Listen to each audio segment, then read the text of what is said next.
Good evening. I am Russell, and welcome to Nightly Edition. Sorry I missed you guys last night. There was a lot going on in the market yesterday, but I had some people traveling and needed to focus my attention with them for the evening, so I couldn't quite get an episode knocked out. Do apologize. I try not to let that happen going forward. Tonight, though, we begin with a recap. Obviously, yesterday we had the report on the Fed FMOC meeting minutes. One thing to be very clear about with that report, if you've been in the market for any period of time and you understand anything, this is a report on the FMOC meeting. This is not the minutes from that meeting. This is what some of the takeaways were and what some of the things talked about were. Sorry. Hair is driving me nuts. I'm missing my hat. I apologize. Okay, the big thing from yesterday is the Fed is planning to raise rates and unwind the bond sheet or the balance sheet at the same time, or prior to raising the rates. Okay, the big takeaways from this is something we've talked about earlier this week, where when they get rid of those bonds, they will either bring them into mature back for the money they spent on those bonds, or they sell those bonds. Either way, there's money that comes out of the economy. In the meantime, as of right now, keep in mind the Fed is still purchasing $30 billion worth of bonds. So there's still free money coming into the market, although it's been cut down by about 75% and will continue to wind down as the year goes on. Okay, the second thing about this that's very interesting is the raising of these rates means all the bonds in the last 2 years, their value goes down, as we talked about previously about how the bond market works. Okay, as those rates go up, yields go up. As yields go up, the value of your bond goes down. This means that with inflation being where it is, and with interest rates being what they may be, or inflation at 6%, and even with 2% interest, you're still losing about 4% of your money to inflation by being in bonds, not to mention losing a big chunk of your principal. This is kind of going to be very upsetting. However, there are some who do speculate that the 20 and 30-year Treasury yields will rise, and that when they begin to pull back on inflation or hammer inflation, they will bring those bond real yields, which is a real yield is what you get when you subtract inflation from the interest paid on your bond. Okay, when that happens, the real rates will normalize, and that the bonds will be just fine. In which case, you probably see some outpouring from the stock market to the back into the bond market, but it seems as though we will have some time until that happens. In the meantime, for today, we had some confusing signals happening in the stock market. Stock market took raising rates and money being pulled out of the economy as a bad sign yesterday, the potential for this to happen, and we began to see a massive sell-off. However, though, as of the end of after hours trading today, SPY closed up 0.36%, QQQ closed up 0.59%, and IWM also closed up 0.52%. Excuse me. Okay, with all of that being said, where did this come from? How did we go from being absolutely afraid the stock market's going to crash and the pandemonium to all of a sudden we have this massive, massive bounce? Well, one explanation for it may very well be that the money that was in the bond market sold off out of the bond market and rolled into the stock market. Now, this is highly likely possible, but it's probably a combination of two things.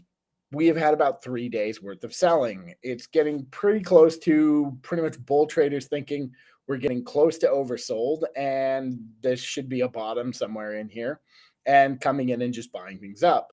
At the same time, we are still in the beginning of January, so what we're dealing with is something relative to rebalancing, and it's going to become a time where people who are invested and sold off profitable things at the beginning of this year to balance their portfolios back out are buying other things now as well. They sold their losing positions or winning positions, whichever positions they felt necessary to sell, and then they turned around and bought more positions in different places, but also that paired across all of the major indexes.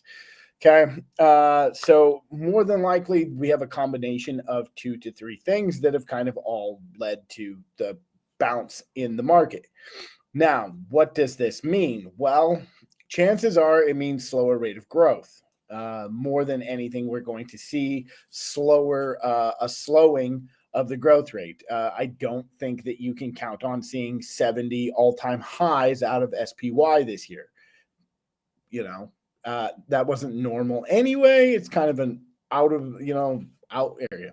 Okay. However, thought that has crossed my mind more than anything is, especially because there are so many out there who are preaching doom, preaching gloom, recessions and crashes, and I myself have been guilty of this as well. I had to do some really deep thinking about it. And the truth of the matter is that the real question here is, if you are an investor, where are the places that you can pretty much put your money right now that will give you any rate of return that could possibly beat inflation? And as of right now, the S&P 500 has pretty much returned 10% every year. And that pretty much beats the 2% 2 to 3% inflation that we see every year. So at this point, I don't know that I can actually continue to bang the drum of that the stock market will be crashing or that there will be a market recession in this year, because honestly, I don't think there's any other place to put your money. Other countries right now are ravished with high and incredibly insane inflation rates. So emerging markets, going somewhere else and starting a company or opening a factory overseas isn't really a great idea right now. Not to mention, you've still got all of the hangups with supply chain issues and borders being closed and issues surrounding by the COVID variants that are out there and the travel restrictions. So, and even worse yet, it's kind of hard to get things up and running here when basically it's kind of hard to get things moving or get something started when you can either import or export things. Okay.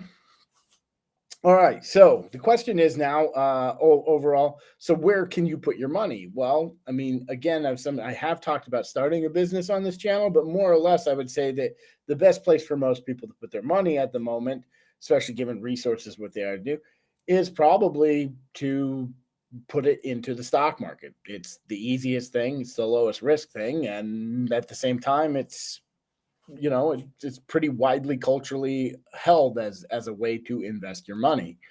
At this point, I'd say that this is pretty good. This is a pretty safe bet as far as like whether or not stocks will continue to rise. And to be honest with you, even in the event that there is a crash, I mean, we could see a 10%, 20% correction. So what?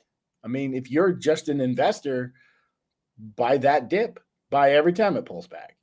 Why not? Your dollar cost averaging in, and it's probably going to go up eventually in the next 10 years anyway. However, I mean, if it continues to function as it's functioned. Now, don't get me wrong, there are plenty out there who think it won't, but if you're on the wrong channel for that, I pretty much think it's going to stay more or less the same, although there'll be some nice hiccups along the way for us to scalp the bounces. All right. With all that being said, let's go ahead and go into tomorrow. All right. I'm not going to the chart just yet, but I will be soon. All right. Tomorrow is a big day for us because we're going to get unemployment numbers. We got some today, but we're getting some other stuff tomorrow that's going to be pretty much interesting. Let's see. I got to go back over here and check. So we are looking.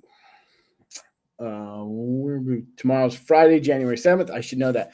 Tomorrow we get non-farm payrolls for December. I'm expecting this number to be absolutely stellar, considering the number of jobs that were created last month.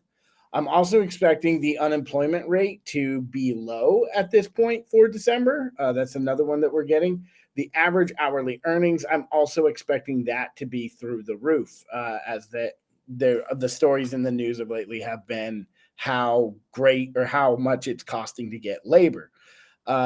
We also have the San Francisco Fed president. They're going to speak about the economy, and the Atlantis Fed president is going to be speaking about the economy. And the last one at 3 p.m., we are going to get the consumer credit report. Okay. So this one, consumer credit report, is going to be really, really important. I'm going to be watching that pretty hard to see how to set up going into next week. Right. Because we're also expecting that consumer credit report to be incredibly high. All right, guys, at this point, we are going to jump on into the chart and start trying to plot this trade for tomorrow. Okay. We're going to begin with SPY, our boy SPY. Why did I? Oh, because I'm not logged in. Well, I'm not going to log in while you guys are here, so I'm going to have to start this over. All right, delete all. We'll just do that. All right.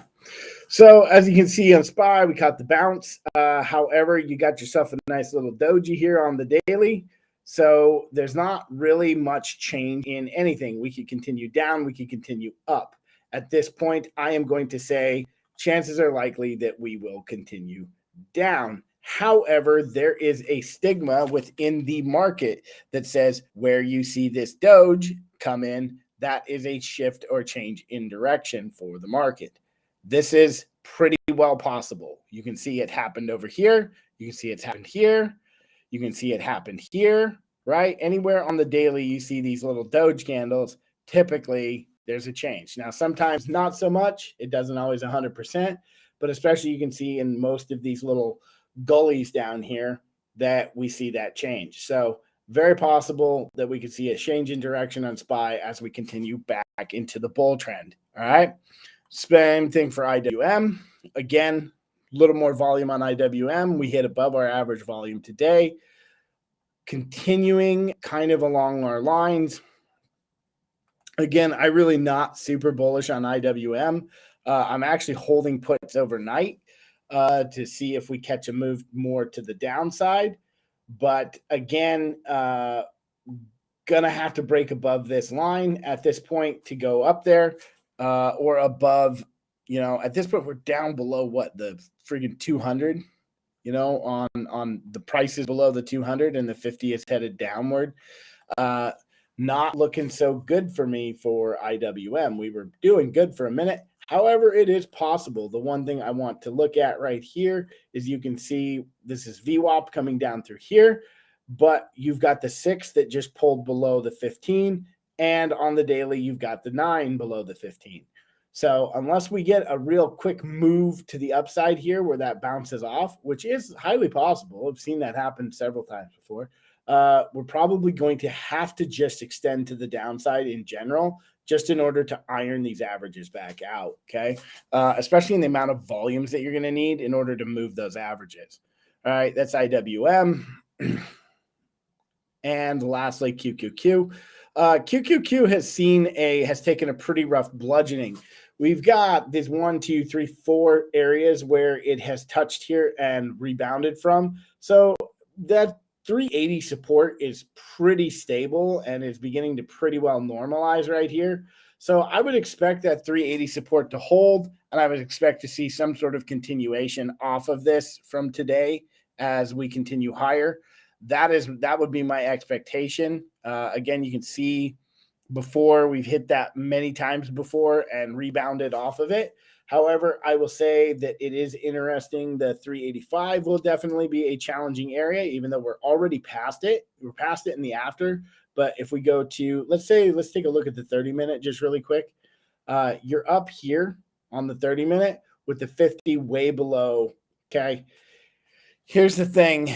It is much easier to bring the 200 down under the 50 than drive the 50 back up over the 200, okay? There's not a lot of reason to be super bullish in this market just yet, given that we've only got a few months left of really solid trading before those rate hikes happen and all of that hubbaloo starts. So what I'm going to estimate to happen is a move up here and then a gap down either into the open or with a flush into the open. That being said, again, we've held this support, needs to hold this support. It absolutely has to hold this support. We've been below there a little bit before. If it, it's just this 380 is pretty crucial. So if we break underneath that again and go very far below it, I would say look out down below while people cut their losses. All right. Those are that. Few other things that we should look at really quick. Some things that are going to give us an indication as to what's going on. Apple obviously having this massive sell-off. I can't remember what made this happen, but mostly I think it's profit taking. Like there's some other issues. I think they had some slowing growth. Microsoft, still shocked about Microsoft stock price taking a big old duke like right there. That friggin' weirded me out. Tesla being all the way back down here after being all the way up at 1,200 actually doesn't surprise me at all. Like that's pretty normal for Tesla. To be honest with you, see it go back and trended around 800 for a few months wouldn't even surprise me. Not saying that because I'm a dick. I'm just saying that because that's kind of how Tesla do. I remember after the split, it went from 500 down to 300. It banged around between 300 and 400 for a while and then moved back up. But that really doesn't matter that much. mRNA, obviously, taking a bludgeoning since they put some interest back into it. Healthcare might have some stuff coming into that. One other thing to be aware of is keep your eye on the VIX. The VIX is moving in the upward direction into the after hours. So again, VIX above 20 or above 18 is bearish. If this gets back above 20, that will be ultra bearish. So if we see this move up above 20 right here, don't be surprised. Oh, this is on the daily. No. Okay. So we move down, holding up right here off of the 6 EMA. So there's a pretty good chance with this, if this market is very volatile, there's a pretty good chance that we can see this bounce back up. It is actually what I would say is we'll probably need a pullback here to the 200 and then spring up for a real massive run up on something. I would say that if you're looking at the VIX or reading it like a day trader and looking for a breakout on the VIX in order to go short on something, yeah, I'm going to definitely say we're looking for a pullback, especially if this candle's open underneath the 9 tomorrow. That will probably be pretty good indication of moving down. Look at it on the 1 minute. Yep, you're already down on the things coming down, off of its peak today at 2016. All right. So that is pretty much all of that. So again, tomorrow, pay attention to those reports. We can go ahead and pull the chart down. Stop the charts. So tomorrow, again, pay attention to those unemployment numbers. And the two big ones really for me tomorrow going into that are going to be that credit report. How much of our own credit are we using to stay alive since they've stopped all the stimulus and government assistance. The other one is going to be, which that's at 3 p.m. tomorrow market time. So make sure you know what that is. The other one that's going to be very interesting for me is the one with salaries. What was that called? I forget. It's so important to me. I remembered it so much. Yes. Oh my gosh. Average hourly earnings. I'm expecting that to be up. And so what I'm going to expect that to be up, but I'm also going to expect consumer credit to be up as well, or at least the utilization of it to be up that much. And the thing about that is going to paint kind of a mixed picture. We'll get those hourly numbers early on in the morning. And so that will make everything look good. Like there was lots of money still out there to spend, especially considering that we've had really good unemployment numbers lately on continuing job claims, new job claims. And we created something like 800,000 jobs in December. So with all of that, I mean, I'm going to assume that those numbers are going to look absolutely fantastic. The market's going to say, hey, we got consumers that can spend and pay higher prices. Those might really send this market into a just a run, a real like parabolic move. So I would say, aside from those, if those numbers don't come in good, or the news is bad, or somehow that can be interpreted as negative, then there's a pretty good. Then we will see some continuation in those bull runs. As far as I'm concerned, I'm holding puts into the open tomorrow, looking for calls sometime midday. If you're asking puts or calls for me, that's kind of where I'm at as far as all of that goes. For the Russell Journal, this has been the nightly, and I am Russell. So please like to remind you all to respect your risk and have a good night.